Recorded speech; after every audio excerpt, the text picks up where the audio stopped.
This is the last of the word problems that Cortagio had sent, and they're all interesting because they're all involving distances and rates and times, and they all involve you having to do a little bit of implicit algebra without having to explicitly solve for values of variables, and that's why they're fun. So this one says Anne and Betty, two cyclists, start simultaneously. Anne at point A, and Betty at point B. Betty at point B. They travel to each other at constant speeds. So let's say that Anne is traveling with velocity A, and Betty is traveling with velocity B. Constant speeds. They pass each other in 30 minutes. Okay, so they're going to pass each other someplace in between A and B. I'll just arbitrarily draw that. They're going to pass each other there. And what are these distances? It took them 30 minutes to both get to this point, right?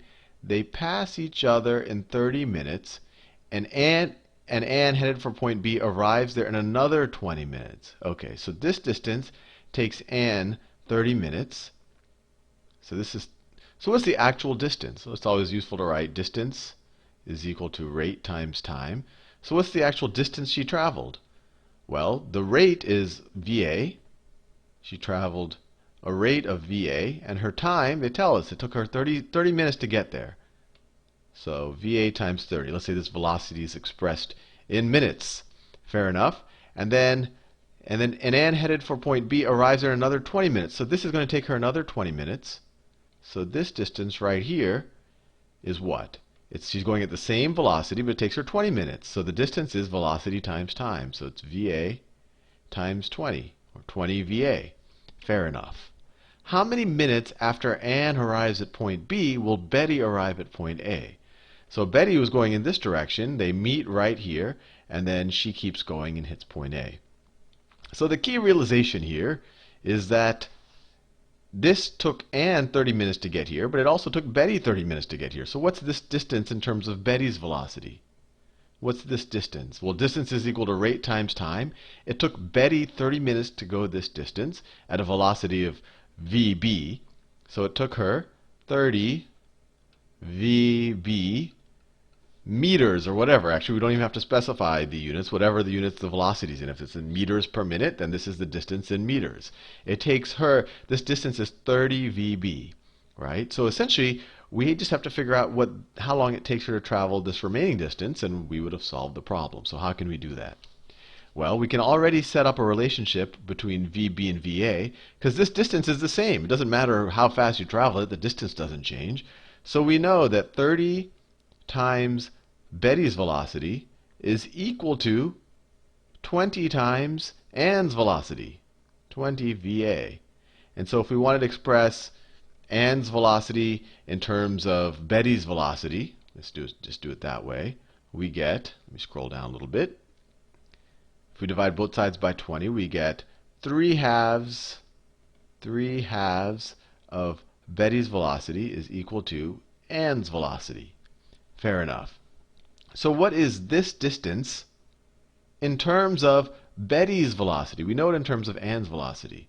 In terms of Anne's velocity, it's 30 times Anne's velocity, right? So what is 30 times Anne's velocity in terms of Betty's velocity?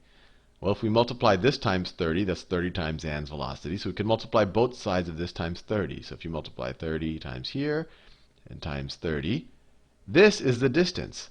This distance right here. Anne's velocity times 30 minutes. Took her 30 minutes to travel that far. So this is the same distance expressed in Betty's velocity. So let's see, 30 times 3 is 90, divided by 2 is 45. So it's 45 VB. So this distance up here is 45 VB. So distance is equal to rate times, so this is rate times time. So this is how many minutes it took Betty to travel this distance. So what is the question asking us? How many minutes after Anne reaches at point B will Betty arrive at point A? So they both reach right here. In another 20 minutes, Anne gets here. And how many minutes? In another 45 minutes, Betty will get over there. Another 45 minutes. So it takes Anne 20 minutes to get here. It takes Betty 45 minutes to go get here after their meeting right at the center. So it's going to take Betty another 25 minutes, right? After 20 minutes, Anne is here, and then we have to wait another 25 minutes for Betty to get here 45 minutes after this meeting. So the answer is 25 minutes. 25 minutes.